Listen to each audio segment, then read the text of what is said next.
Good morning, students. Good morning. Good morning, ma'am. Good morning, beta. Yesterday we discussed just a numerical about the aggregates of national income. आपको clear हो गया था? इसमें कोई problem थोड़ी numerical में? No, ma'am. आगे करें अपन? Yes, ma'am. Okay. So today our topic is the problem while calculating the national income. So problem facing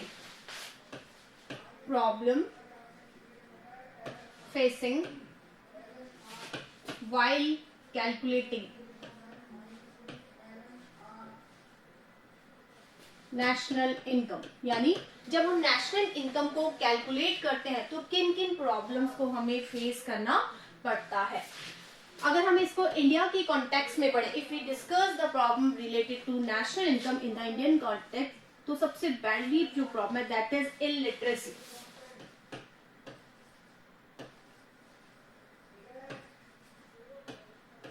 That is illiteracy.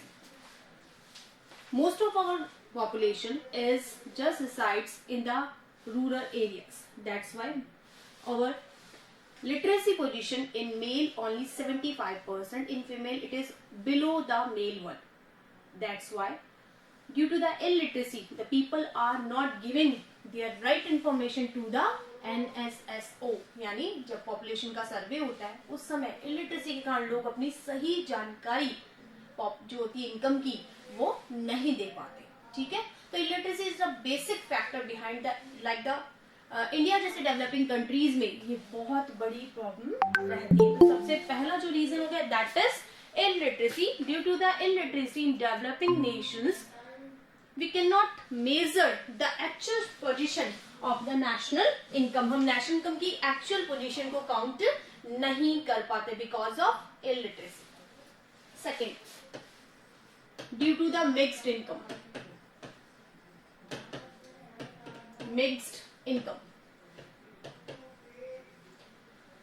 In developing nations, most of the factors are engaged in so many aspects. Like in India, एक व्यक्ति बहुत सारे काम कर रहा होता है, उसे बहुत सारे एरिया से उसकी इनकम मिल रही होती है. तो इस सिचुएशन में नेशनल इनकम को काउंट करना बहुत मुश्किल माना जाता है. तो मिक्स्ड इनकम के कारण भी हम नेशनल इनकम को काउंट नहीं कर पाते. And the third topic is which is most important, that is counting of intermediate goods.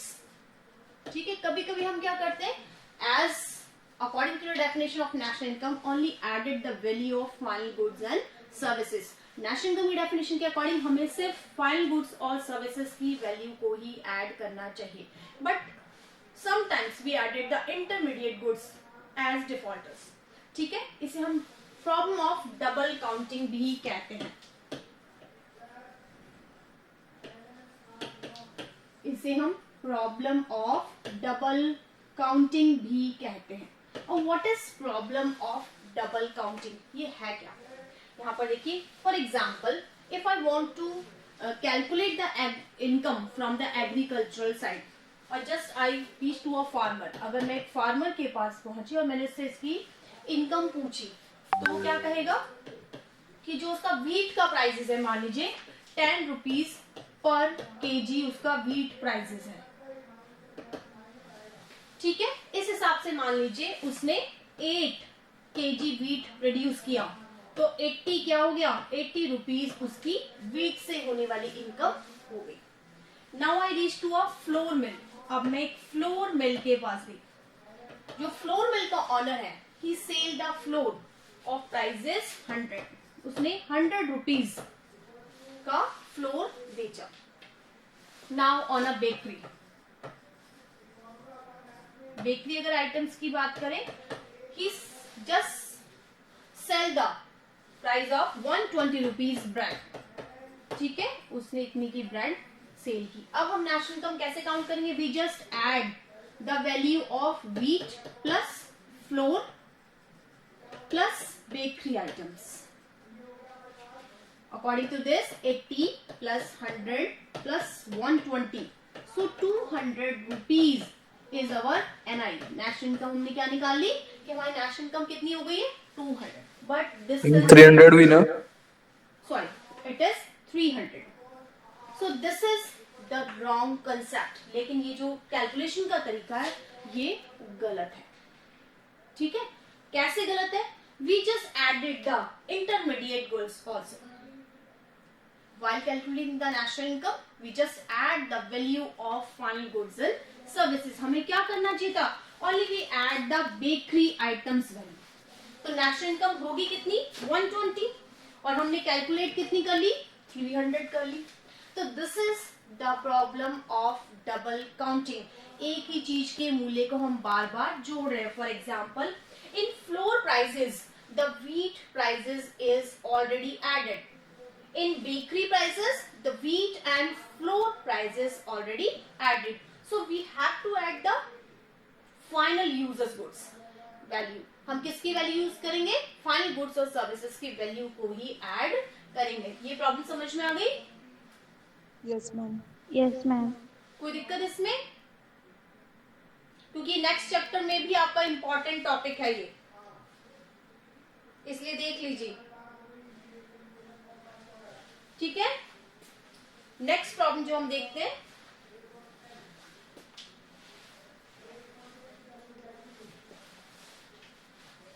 जो हमारी फोर्थ जो हमारी मेन प्रॉब्लम है वो है इलीगल एक्टिविटीज.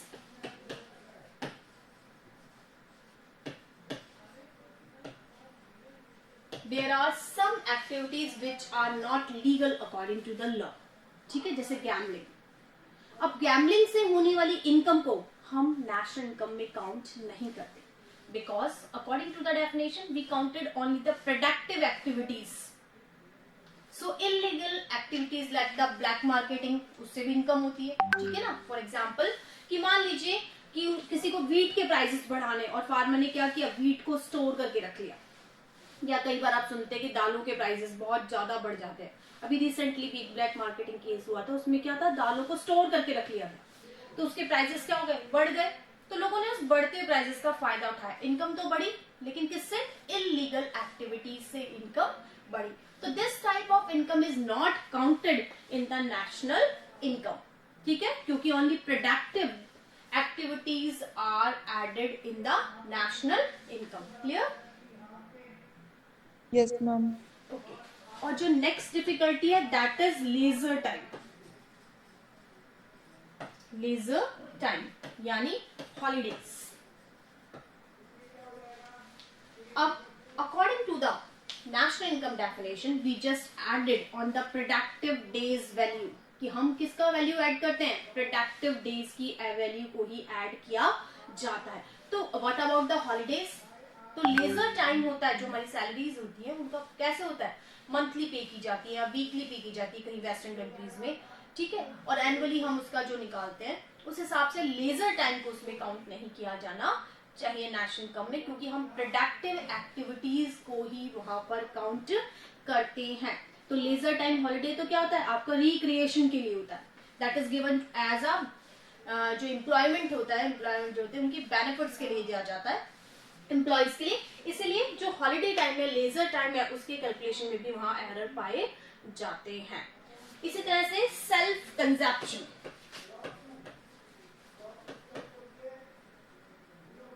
अगर हम बात करते हैं सेल्फ कंजप्शन की, तो क्या होता है कि for example a farmer produce 8 sacks of wheat. उसने गेहूं की 8 बोरियां प्रोडक्ट की.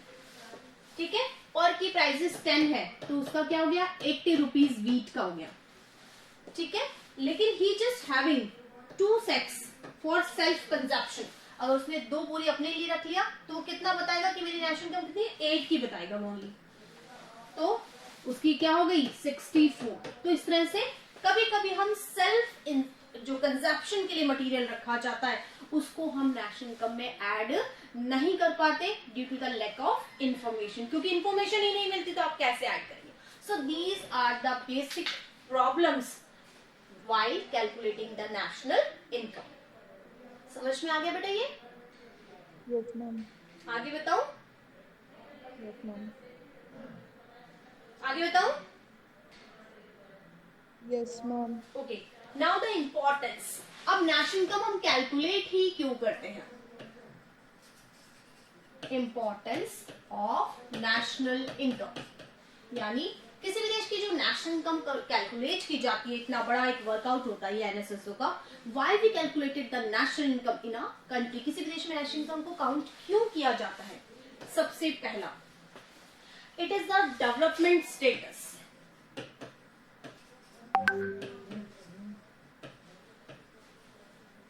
It is the development status of a nation. किसी भी देश के बारे में अगर हमें उसकी इकोनॉमिक्स कंडीशन के बारे में पता लगाना है तो हम उसकी नेशनल इनकम से ये बात कैलकुलेट करते हैं। So national income gives the knowledge about the development of a nation. For example, we just says America is a developed nation, India is a developing Nations.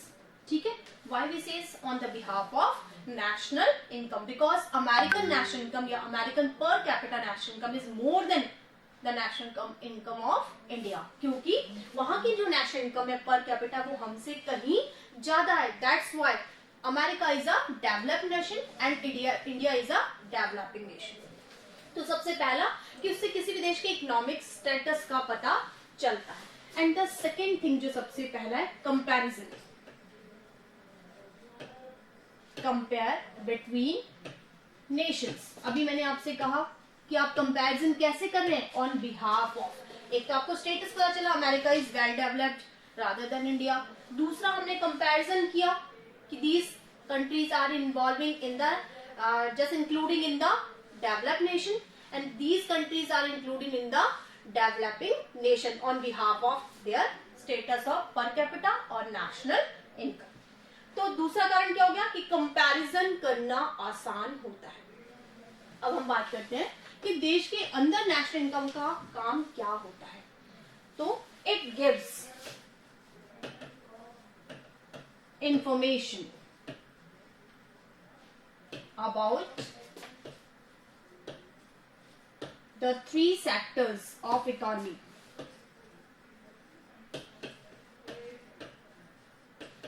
Three sectors of the economy. अब कौन कौन से 3 sectors है बताइए?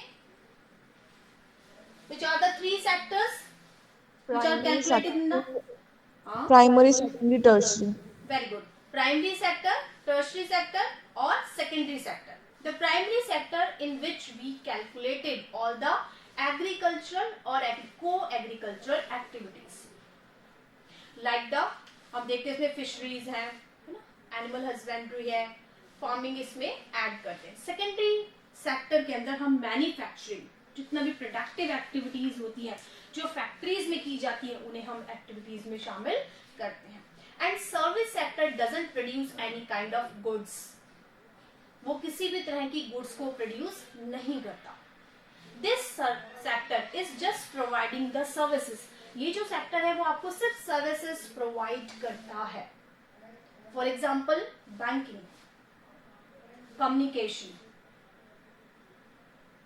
ठीक है, इस तरह के फील्ड किस में आते हैं? सर्विस सेक्टर, आईटी सेक्टर, ये सब कहां से आ रहे हैं? सब सर्विस सेक्टर में आ रहे हैं। तो इस तरह से हम तीनों सेक्टर्स की इनकम जोड़ते हैं तब हमें नेशनल इनकम का पता चलता है।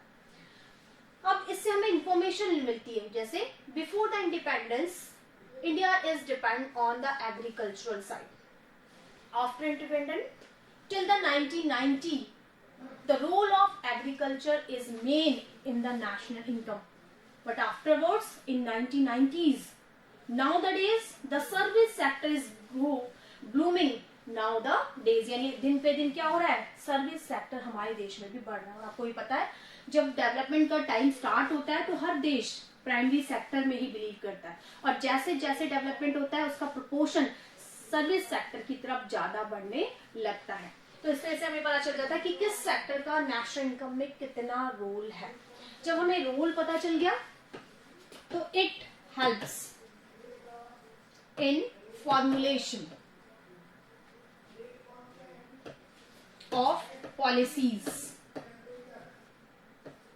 अब इससे क्या होगा? गवर्नमेंट पॉलिसीज को बनाना आसान होगा। आपको पता चल जाएगा कि किस सेक्टर का क्या डेवलपमेंट है, हमें एग्रीकल्चर पे कितना बजट के अकॉर्डिंग हमें स्पेंड करना है, या हमें सेकेंडरी सेक्टर, मैन्युफैक्चरिंग सेक्टर पे या फैक्ट्रीज में जो पॉलिसीज है वो क्या चेंजेस करनी है जिससे हमारा जो प्रोडक्टिव एरिया है वो भी सॉलिड हो सके, या आईटी सेक्टर को डेवलपमेंट करने के लिए हमें क्या करना है। तो गवर्नमेंट सेक्टर्स को या गवर्नमेंट पॉलिसीज को फ्रेम करने के लिए हमें नेशनल इनकम की जरूरत पड़ती है, सबसे इंपॉर्टेंट माना जाता है। नेक्स्ट जो थिंग है दैट इज डिस्पैरिटीज अमंग, या इसे हम कह सकते हैं रीजनल डिस्पैरिटीज, इसे हम बोल सकते हैं रीजनल डिस्पैरिटीज।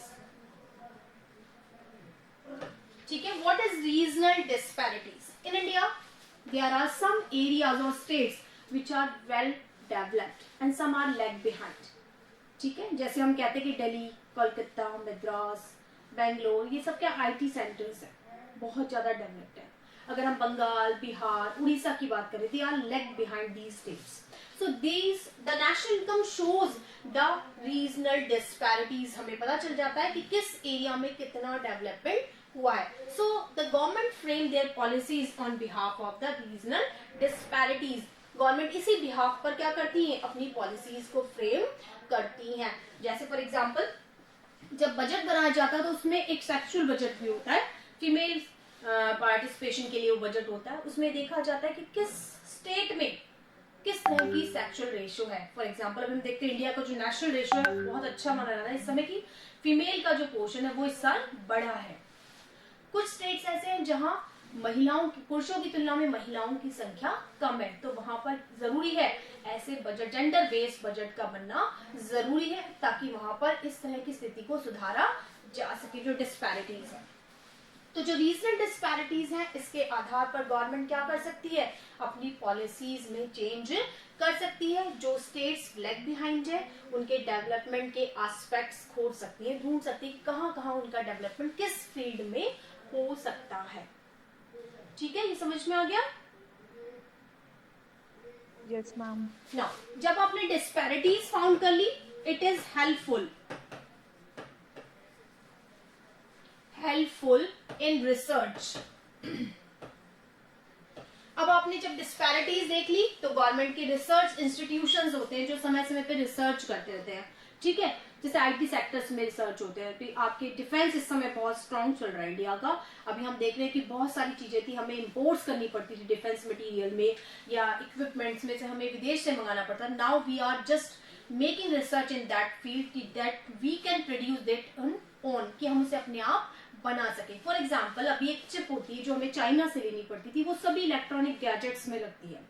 अभी आपने एक न्यूज भी सुनी होगी कि अब गवर्नमेंट जस्ट तैयार कर दिया ऐसे इंडस्ट्रियलिस्ट को, चाहे वो लॉ लेवल पे हो जैसे एमएसएमई में हो या बड़े बड़े जो इंडस्ट्रियलिस्ट हैं उनको तैयार करें कि इस तरह की चिप जो है जो अभी हमें विदेशों से इंपोर्ट करनी पड़ी थी अब वो हमारे यहाँ खुद बनने लग जाएगी। तो ये गवर्नमेंट के रिसर्च है, किस पे डिपेंड करता है, these are depends on the information about the national income. हमें नेशनल इनकम की इंफॉर्मेशन से पता चल जाता है कि हमें किस सेक्टर को किस तरह से डेवलपमेंट करना है या उस सेक्टर में कौन कौन सी पॉसिबिलिटीज हैं जिससे हम रिसर्च करके उसको ज्यादा स्ट्रॉन्ग बना सकते हैं। तो इस तरह से नेशनल इनकम किसी भी देश के डेवलपमेंट के लिए बहुत इंपॉर्टेंट मानी जाती है।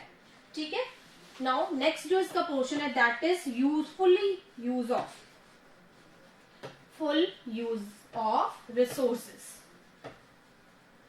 जब आप नेशनल इनकम को काउंट करते हैं तो आपको पता चल जाता है कि आपके रिसोर्सेज का आप पूरा यूज कर रहे हैं या नहीं कर रहे हैं। जैसे आपको लगता है कि एग्रीकल्चर साइड पे ज्यादा एम्प्लॉयमेंट जनरेट किया जा सकता है लेकिन वहां पर हिडन अनएम्प्लॉयमेंट पाया जाता है। Now Modi ji started the, क्या कर रहे हैं वो लोकल पर आ रहे हैं, यानी अपनी हर स्टेट की अपनी कुछ क्वालिटीज होती हैं। जो उसका फेमस मैन्युफैक्चरिंग होता है या हैंडीक्राफ्ट होता है वो वर्ल्ड फेमस होता है। तो अभी कोशिश क्या की जा रही है कि जो हम रीजनल डिस्पैरिटीज को दूर करेंगे उसको किस तरह से करेंगे, हर स्टेट की जो मेजर क्वालिटी है उस पर फोकस किया जाएगा। फॉर एग्जाम्पल अगर हम राजस्थान की बात करें तो यहाँ का हैंड प्रिंट बंदेज जो होता है हैंड प्रिंट बहुत फेमस है। ठीक, इस तरह से अगर हम जयपुर फूड्स की बात करें, इंडिया के कंप्यूटर्स, सुपर कंप्यूटर्स की बात करें तो ये वो चीजें हैं जो लोकल है लेकिन वर्ल्ड वाइड है। तो इस तरह से हम क्या कर सकते हैं, हम वो चीजें जो रिसोर्सेज अभी वेस्ट पड़े हैं उनका यूज कर सकते हैं। फॉर एग्जाम्पल अगर हम कश्मीर की बात करें, वहाँ इंडस्ट्री एरिया इतना डेवलप नहीं है क्योंकि हम लगा भी नहीं सकते वहां पर, वहाँ के नेचर को देखकर, लेकिन हमें पता है वहाँ टूरिज्म बहुत अच्छा डेवलप किया जा सकता है। तो हमें पता चला कि क्या पॉसिबिलिटीज हैं, हम कहाँ से नेशनल इनकम और ज्यादा जनरेट कर सकते हैं। तो अपने रिसोर्सेज का वेल बीइंग यूज करने के लिए भी हम क्या करते हैं, नेशनल इनकम का यूज करते हैं। ये समझ में आ गया? Yes ma'am. यहाँ तक कोई दिक्कत? No ma'am. यहाँ तक कोई दिक्कत? अभी आपका chapter national income and related aggregates complete हो गया है। ठीक है, आपको इसके फॉर्मूलेज रिटर्न करने पड़ेंगे, याद करने पड़ेंगे, न्यूमेरिकल करने पड़ेंगे। एक न्यूमेरिकल ले लें इसका। Okay ma'am. एक क्वेश्चन कर लें। Yes ma'am. चलो एक क्वेश्चन कर लेते हैं इसका। ये स्क्रीनशॉट ले रहे हैं या इरेज कर दूं? कर दो इरेज? Yes ma'am. ओके, चलिए आइटम्स ले रहे हैं हम। क्वेश्चन दे रखा है आपको, इसमें कैलकुलेट करना है एनएनपी ऑन एमपी। आपको कैलकुलेट करना है, फर्स्ट आपको करना है एनएनपी एमपी यानी net national product on market price, और सेकंड आपको इसमें कैलकुलेट करना है जीएनडीआई ग्रॉस नेशनल डोमेस्टिक इनकम। ठीक है, ये दो चीजें आपको कैलकुलेट करनी है। इसमें आइटम्स आपको दे रखे हैं। सबसे पहला दे रखा है private final consumption.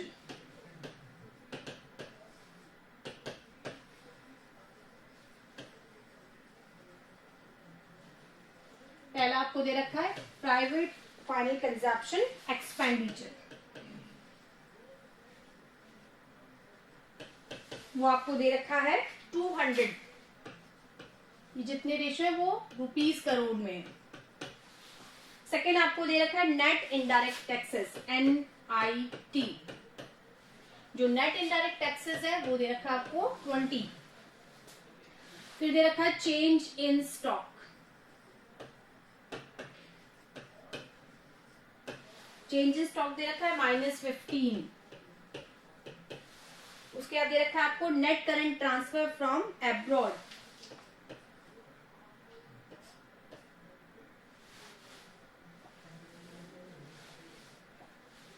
Net current transfer from abroad, ये आपको दे रखा है -10। आपको दे रखा है गवर्नमेंट फाइनल कंजप्शन।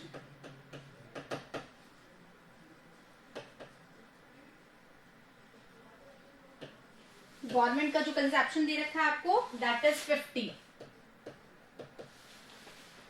आपको दे रखा है कंजप्शन ऑफ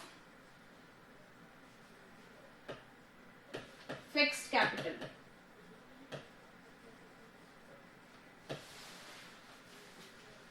ये दे रखा है आपको 15। फिर दे रखा है net domestic capital formation.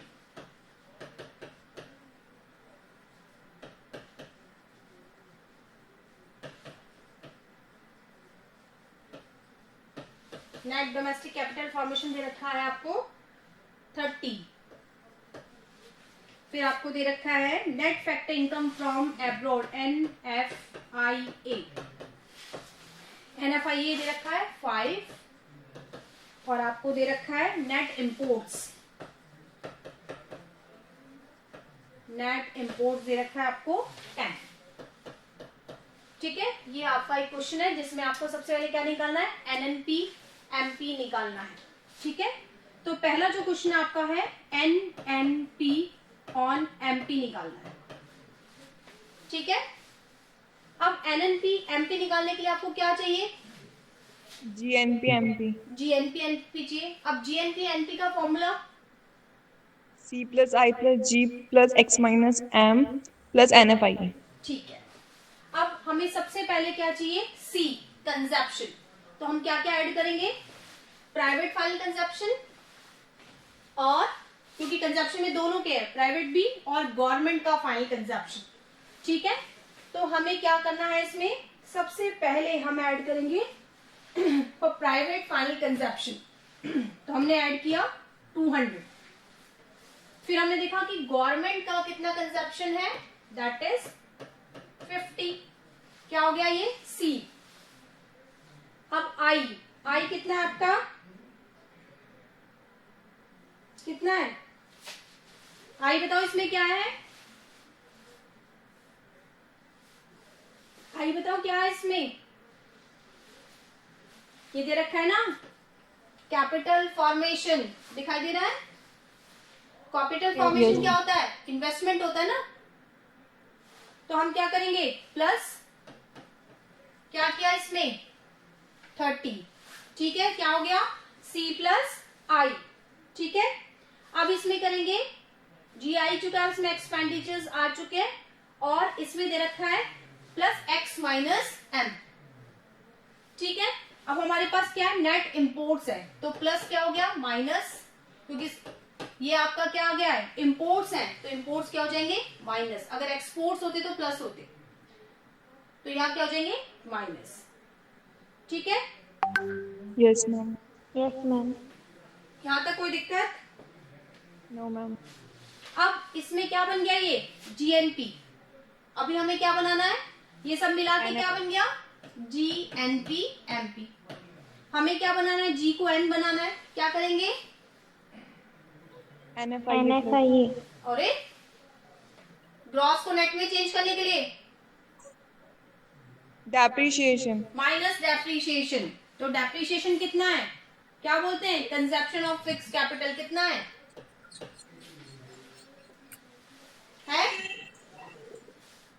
NFIA तो प्लस किया ही नहीं मैम।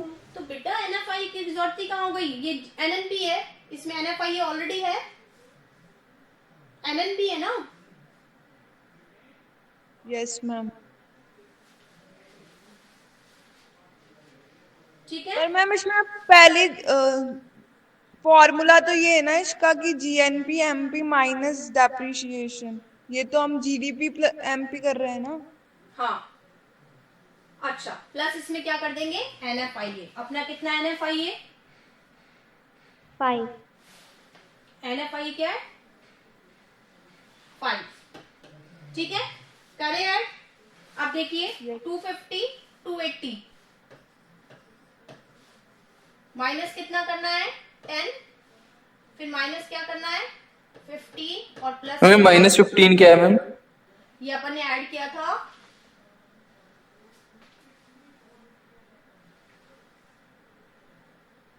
डेप्रिशिएशन सी, है ना मैम, डेप्रिशिएशन।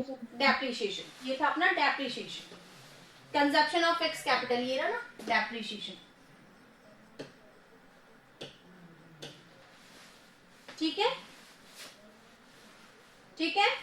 अब हमने क्या किया 280 में से कितना निकाल दो 25 निकाल दो, और 5 प्लस कर दो यानी 20 निकाल देते हैं, तो कितना हो गया 260, ठीक है। Yes ma'am. ठीक है, yes ma'am. Yes ma'am. Screenshot ले लीजिए।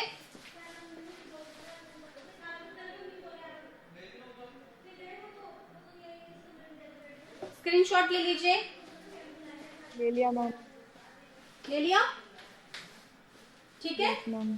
चलो आज एक ही क्वेश्चन करेंगे, टाइम हो गया आपका, है ना। कल और करेंगे प्रैक्टिस क्वेश्चन। जो क्वेश्चन मैं आपको करा रही हूँ उसकी प्रैक्टिस आप सेल्फ भी करेंगे, ठीक है। Yes ma'am ma'am. इसमें जीएनडीआई भी तो निकालना है। अब जीएनडीआई निकालना है आप इसको, ठीक है। अभी तो अपना क्या निकला है, ये एनएनपी एमपी निकला है, ठीक है ना। ये अपन कल कर लेंगे, अभी टाइम हो गया दूसरी क्लास का, ठीक है। GNDI मतलब ग्रॉस नेशनल डोमेस्टिक इनकम, खर्च करने क्या है, जिसमें हम क्या जोड़ते हैं, क्या जोड़ते हैं एनएनपीएफसी में, क्या जोड़ते हैं एनएनपी एमपी में से ma'am net indirect taxes minus करते हैं ना, और net current transfer from abroad भी माइनस करते हैं। किसमें प्लस करते हैं, पर्सनल में अलग बात होती है और ये हो रही है नेशनल डिस्पोजेबल इनकम। जब आपको विदेशों से कोई सहायता मिल रही है तो आप उसको डिस्पोज करोगे ना, एक्सपेंडिचर तो है वो आपका। तो खर्च मैम करने के लिए नेशनल पे एनआईटी प्लस जो भी हाँ, abroad NIT plus net current transfer from abroad plus होते हैं, ठीक है।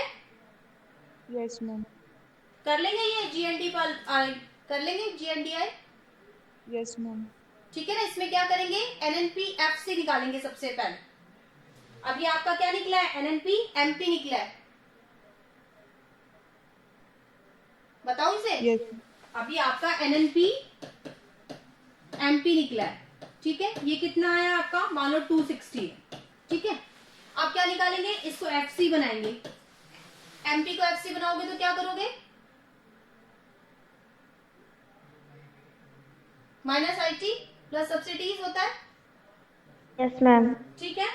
फिर क्या करेंगे, जो अपना जो ITs है, या तो इसमें डायरेक्ट जोड़ लो ITs plus net current transfer of, ये भी जोड़ सकते हो आप direct, net current transfer from the rest of the world, जो भी आपको मिल रहा है,